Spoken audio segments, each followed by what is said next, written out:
ഇന്നലെ രാത്രി ഫുള്ള് ആദ്യം മരുന്ന് കൊടുക്കുന്നുണ്ടായിരുന്നു. ഇന്നാണ് നമ്മൾ ഹോസ്പിറ്റലിൽ കൊണ്ടുവന്നത്. രാവിലെ 10 മണിക്ക് നിർണായകമായ സ്കാനിങ് ആണ്. ഹായ്, എല്ലാവർക്കും നമസ്കാരം. അച്ചാനാകമി ഫാമിലിയുടെ പുതിയൊരു വീഡിയോയിലേക്ക് ഏവർക്കും സ്വാഗതം. ഇന്ന് വീഡിയോ എടുക്കുന്ന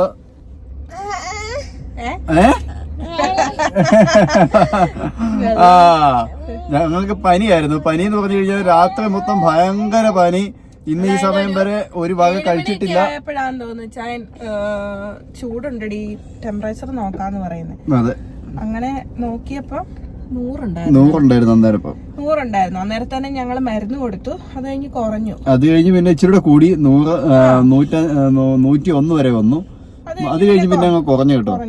പിന്നെ അത് കഴിഞ്ഞ് രാത്രി ആയപ്പോഴത്തേക്കും ആ മരുന്നിന്റെ ഞങ്ങൾ വിട്ടപ്പോഴത്തേക്കും വീണ്ടും ഭയങ്കരമായിട്ട് പനിയായി. അപ്പൊ വീണ്ടും മരുന്ന് കൊടുത്തു. അത് പിന്നെ ഇച്ചിരൊക്കെ കുറഞ്ഞു. പിന്നെ രാവിലെ 6 മണി ആയപ്പോഴത്തേക്കും വീണ്ടും ഭയങ്കര പനി.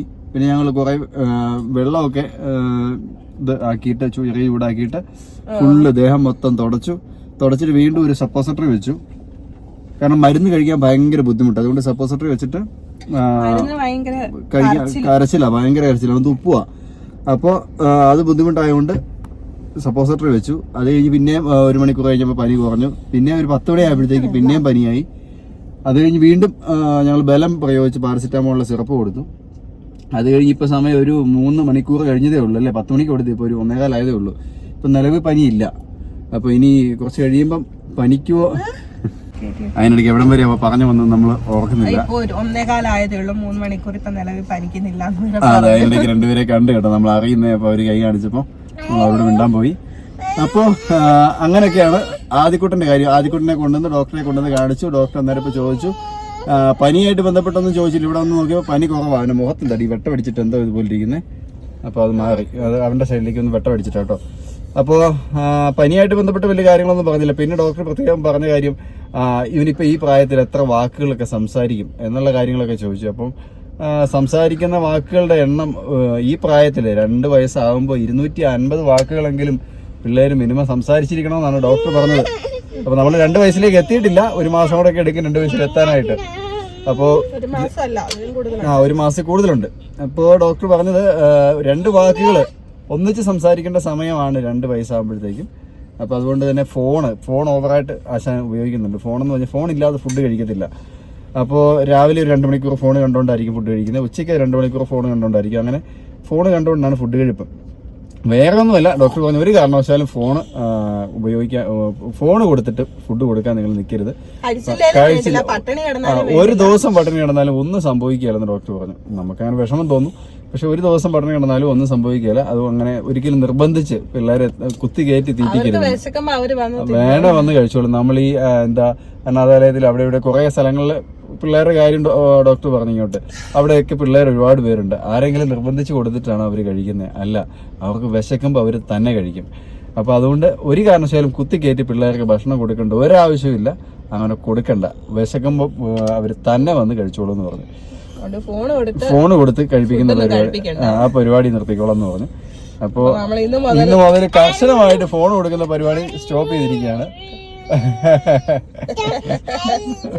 ഇങ്ങോട്ട് തിരിച്ചു വെച്ചാൽ മുഖത്ത് വെട്ടം അടിക്കുന്നത് എന്ത് പാട് വീണല്ലോ കണ്ടോ. അപ്പോ ആ ഒരു കാര്യം അങ്ങനെ.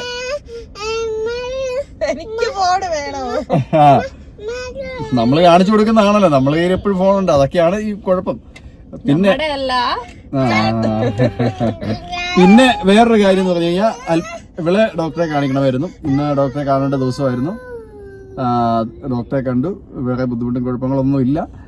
അങ്ങനെ ഇനിയിപ്പം 2 ആഴ്ച കഴിഞ്ഞ് സ്കാനിങ് ചെയ്യാൻ വേണ്ടി വരാൻ പറഞ്ഞു.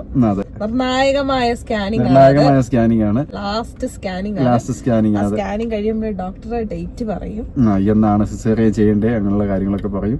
പിന്നെ നമ്മളൊരു ചെറിയ പ്രതിസന്ധിയിലും വിഷമത്തിലൊക്കെയാണ്. അപ്പൊ അങ്ങനെ സ്കാനിങ് ആണ് നിർണായകമായ സ്കാനിങ്. പിന്നെ ഇന്ന് ഡോക്ടർ സ്കാനിങ് ഒക്കെ ചെയ്തു കേട്ടോ. ഡോക്ടറായിട്ട് എല്ലാ പ്രാവശ്യം വരുമ്പോൾ നമ്മുടെ ഈ ഡോക്ടർ വന്നേ പിന്നെ ഒരു പ്രത്യേകതയാണ്. നമ്മൾ വരുമ്പോ ഇടയ്ക്ക് നമ്മളെന്നല്ല എല്ലാ പേഷ്യൻസിനും അല്ലേ, ഡോക്ടറുടെ പേഷ്യന്റിനെ ഡോക്ടർ ഒരു എന്താ പറയുക ഡോക്ടറുടേതായ രീതിയിലൊരു സ്കാനിങ് ഡോക്ടർ ചെയ്തിട്ട് ആ ഒരു ഉറപ്പ് വരുത്തും. പിന്നെ അല്ലാത്ത സ്കാനിങ്ങുകളെല്ലാം ഡോക്ടർ കൃത്യമായിട്ട് ചെയ്യിപ്പിക്കും. അപ്പോൾ അങ്ങനെ ഡോക്ടർ ഒന്ന് ജസ്റ്റ് സ്കാൻ ചെയ്ത് നമുക്ക് നോക്കാമെന്ന് പറഞ്ഞ് നോക്കി. അപ്പോൾ കുഴപ്പമൊന്നുമില്ല, പ്രശ്നമൊന്നുമില്ല. പിന്നെ മെയിൻ ആയിട്ടുള്ള സ്കാനിങ്ങിന്റെ ഡേറ്റ് എന്താണെന്ന് പറഞ്ഞു, 2 ആഴ്ച കഴിയുമ്പോൾ അടുത്ത് സ്കാൻ ചെയ്യണം അങ്ങനെയൊക്കെ പറഞ്ഞു. മരുന്നും കാര്യങ്ങളും വേറെ ഒന്നുമില്ല. ആദ്യക്കുഞ്ഞിന് എനിക്ക് മരുന്നൊന്നുമില്ല. പിന്നെ ഞാൻ പറഞ്ഞു എനിക്ക് പനിയായിരുന്നു, 2 ദിവസം മുന്നേ പനിയായിരുന്നു, അതാണ് ഇവന് പിടിച്ചത്. അതാ ഇവര് പിടിച്ചത്. എന്നാലും നമുക്കൊരു പേടി, കാരണം ഇപ്പൊ എല്ലായിടത്തും ഈ ഡെങ്കിപ്പനി കാര്യങ്ങളൊക്കെ ഉണ്ടെന്ന് കഴിഞ്ഞ ദിവസം ഹെൽത്തിൽ നിന്ന് ആൾക്കാർ വന്നപ്പോൾ പറഞ്ഞു. അപ്പൊ നമുക്ക് പേടി, കൊതുകടിയൊക്കെ ഭയങ്കര, കൊതുകൊക്കെ ഭയങ്കര ശല്യമാണ്.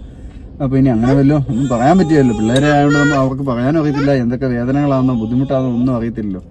അതുകൊണ്ട് വെച്ചോണ്ടിരിക്കാൻ കഴിയല്ലാത്തതുകൊണ്ടാണ് ഞങ്ങൾ കൈയോടെ ഇപ്പൊ തന്നെ ഹോസ്പിറ്റലിൽ പോകുന്നത്. അപ്പൊ എന്തായാലും വേറെ പ്രശ്നങ്ങളൊന്നുമില്ല, ടെസ്റ്റ് ഒന്നും ചെയ്തൊന്നുമില്ല. അല്ല, അപ്പൊ ഞാൻ പറഞ്ഞു, എനിക്കിങ്ങനെ പനി ഉണ്ടായിരുന്നു, ഞാൻ പാരസെറ്റമോൾ ഒരു ടാബ്ലറ്റ് കഴിച്ചായിരുന്നു, കുഴപ്പമില്ല, പ്രഗ്നൻസിയിൽ പാരസെറ്റമോൾ കഴിക്കാൻ കുഴപ്പമില്ല എന്ന് പറഞ്ഞു. പിന്നെ നല്ലോണം വെള്ളം കുടിക്കണം എന്ന് പറഞ്ഞു, ഡീഹൈഡ്രേഷൻ ഒക്കെ ആവാൻ ചാൻസ് ഉണ്ട് പനിയാകുമ്പോ എന്ന് പറഞ്ഞു. എന്തായാലും എന്റെ പനിയൊക്കെ കുറഞ്ഞു. പനിയായിട്ട് വന്നൊന്നുമില്ല, പക്ഷെ ഭയങ്കര ചൂടായിരുന്നു ദേഹം. പക്ഷെ സൗണ്ട് വ്യത്യാസമുണ്ട്, ജലദോഷം മാറിയിട്ടില്ല. മാറിയിട്ടില്ല. ആ പനി സെക്കൻഡ് ഡേ ആയപ്പോഴേക്ക് ഇവന് പിടിച്ചു. അതുകൊണ്ട് തന്നെ ആദ്യം ഇന്ന് മുഴുവൻ പട്ടിണിയാണ്, ഇന്നൊന്നും കഴിച്ചിട്ടില്ല, ഒരു സാധനം കഴിച്ചില്ല, ഇന്ന് കഴിച്ചില്ല. ഇന്നലെ പട്ടിണിയാ, ചെറിയതായിട്ട് പഞ്ഞ കിടക്കാൻ തുടങ്ങിയതാ. ഇന്നാകെ ഇച്ചിരി വെള്ളം മേടിച്ച് കുടിക്കുന്നുണ്ട് ഇപ്പൊ. ഇന്നിപ്പോഴും ഓട്ടെ ഈ വഴക്കൊക്കെ തുടങ്ങി. ഇത്ര നേരം വഴക്കുമില്ലായിരുന്നു, ഇങ്ങനെ തളർന്ന് കിടക്കുമായിരുന്നു. ഇപ്പൊ തുറന്നു വേണം കളിക്കാനായിട്ട്. അപ്പൊ ഇവിടെ ചെറുതായിട്ട് മഴയൊക്കെ പെയ്ത് തുടങ്ങിയിട്ടുണ്ട്. അപ്പൊ നമ്മള് തിരിച്ചു പോവാണ് അല്ലേ. അപ്പൊ നമ്മൾ നമ്മുടെ ഈ ചെറിയ വീഡിയോ ഇവിടെ അവസാനിപ്പിക്കാമെന്ന് എനിക്ക് തോന്നുന്നു. ഇവന്റെ മുഖത്ത് വെട്ടം ഇങ്ങോട്ട് നീങ്ങിരുന്നടാ, ഇത് നീങ്ങിരുന്ന് ആ സൈഡിൽ നിന്ന് പിടിച്ച്. അവിടെയും വെട്ടു, ഇവന്റെ മുഖത്ത് മാത്രമല്ലല്ലോ ഈ വെട്ടം. അന്നേരം ഇച്ചിരി കുറഞ്ഞു കേട്ടോ. അയ്യോ, ഇയാൾക്കിപ്പോ വ്ലോഗ് ചെയ്യണം, സംസാരിക്കണം, അത്രേ ഉള്ളൂ. ഞാൻ കുടിച്ചിട്ട് തരാം, പ്രശ്നമാവും. അപ്പോ നമ്മൾ ഈ വീഡിയോ ഇവിടെ അവസാനിപ്പിക്കുകയാണ്. അടുത്ത നല്ലൊരു വീഡിയോയുമായിട്ട് വീണ്ടും കാണാം അല്ലേ. വേറെ ഒന്നും പറയാനില്ലല്ലോ, ഇല്ല. അതെ, എല്ലാവരുടെയും പ്രാർത്ഥനയിൽ ഓർക്കുക കേട്ടോ. കാരണം ഇനിയുള്ള ദിവസങ്ങൾ ഞങ്ങളെ സംബന്ധിച്ച് ഇച്ചിരി ടെൻഷൻ പിടിച്ച ദിവസമാണ്. കാരണം അതിൻ്റെതായ കാരണങ്ങളുണ്ട് കേട്ടോ. എല്ലാവരും ചോദിക്കും ഇതൊക്കെ എല്ലാവരും കഴിഞ്ഞു പോകുന്നല്ലേ, പക്ഷെ അല്ലാതെ അതിൻ്റെതായ കുറച്ച്, അതിലും പ്രശ്നമായിട്ട് കുറച്ച് കാരണങ്ങളുണ്ട്. നമുക്കിപ്പോൾ പുറത്ത് പറയാൻ പറ്റത്തില്ല, അതുകൊണ്ടാണ് പറയാത്തത്. കുറച്ച് കഴിയുമ്പോൾ ഞങ്ങളത് പറഞ്ഞോളാം. നല്ല ടെൻഷൻ അടിക്കേണ്ട ഒരു അവസ്ഥയിലാണ് ഇപ്പം ശരിക്കും നിൽക്കുന്നത്. കാരണം അവസാന നിമിഷം വന്നപ്പോൾ ചെറിയ പ്രതിസന്ധി അല്ല, വലിയ പ്രതിസന്ധിയാണ്. അപ്പോൾ അത് നമുക്കത് പുറത്തു വിടാൻ പറ്റത്തില്ല, നമുക്കടുത്ത് പറയാൻ പറ്റത്തില്ല. അതുകൊണ്ടാണ് ഭയങ്കര ടെൻഷൻ അടിക്കേണ്ട ഒരു അവസ്ഥയിലാണ്. അപ്പോൾ പിന്നീട് അതെ, നമ്മളായിട്ടത് പറയുന്നില്ല, പറഞ്ഞാൽ ശരിയാവല്ലോ, നമുക്കത് പറയാനുള്ള ഒരു ഇതില്ല. അപ്പൊ എന്തായാലും നമ്മൾ ഈ വീഡിയോ അവസാനിപ്പിക്കുന്ന അടുത്ത നല്ലൊരു വീഡിയോ ആയിട്ട് വീണ്ടും കാണാതെ എല്ലാവർക്കും ടാറ്റാ ബൈ. കൊടുത്തേ. ആ മുഖത്തെ വെട്ടം ഇങ്ങോട്ട് നീ ഇരുതേ. അതെ, കരഞ്ഞ്. Okay, by.